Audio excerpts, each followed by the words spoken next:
Well, I enjoyed myself in Chile and Brazil, so later on I took honey down, especially to Brazil. We went down twice. Once we visited mainly Rio, and the other time we went up to Salvador, Bahia. You got to use two names because Bahia is the name of the province, but it's commonly used. Salvador is really the name of the town. Not to be confused with San Salvador, that's another country. Right. Close by. Anyway, we had got a guide in Rio, and he took us around to show us the sights, and he was mostly proud of the fact that Pele was in town. Remember Pele, the soccer player? He came from there, and he had a place where he went to rest, and we had to go up and look at that. This was a taxi, actually, that we rented for the day. We just said, you know, take us around and show us the sights. And he did. And he did. He even took us to his own private club where we had a drink. And he was very proud to show off his private club to us. Oh, yes. Of course, the main thing, tourist-wise, is Sugarloaf Mountain in Rio, and we had to go up to the top of that. And there's a nice view over the bay there. And the hotel we stayed at least one of the times, was right on the beach. So you just put your bathing suit on, walk across the street, and get in the water. And it was nice. I think you have to say that the people in Brazil are physically the most beautiful people. It's no wonder that they won the Miss Universe contest so often, because the women are beautiful, but the men are beautiful too. And we enjoyed being with them. The fun part in the dining room was there was always somebody that came around that wanted to sell you gems. Yeah.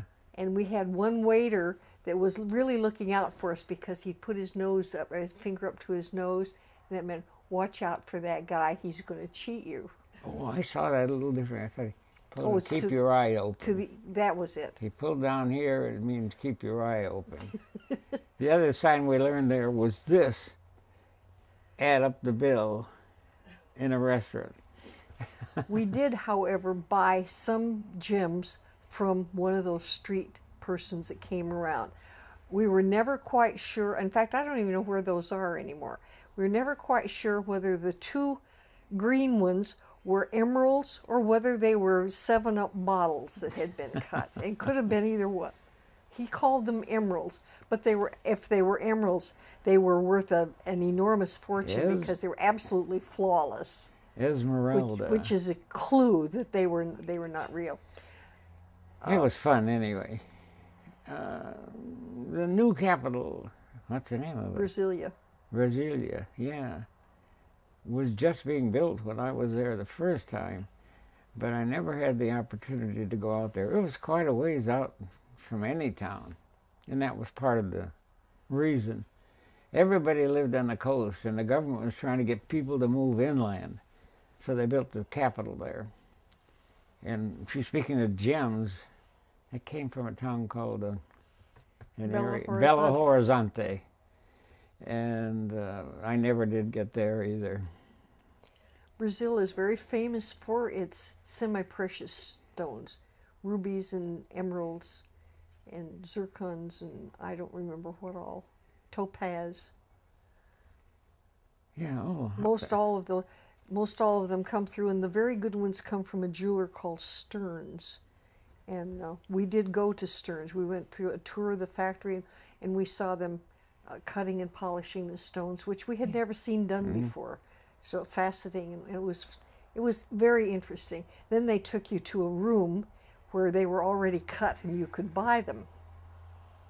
Well, the first room you went into were really almost museum exhibits. They weren't things that we as a family could afford to buy. But then there was another room off of that where they had some that were, maybe the beginners did the cutting and faceting, I don't know. They weren't exactly perfect, but you could get some very nice stones, and they were very inexpensive. And we brought home a lot of those, which Well, this is a garnet that I got that was one of those stones. Yeah. I guess that's about all from that country. We sure like Brazil, though.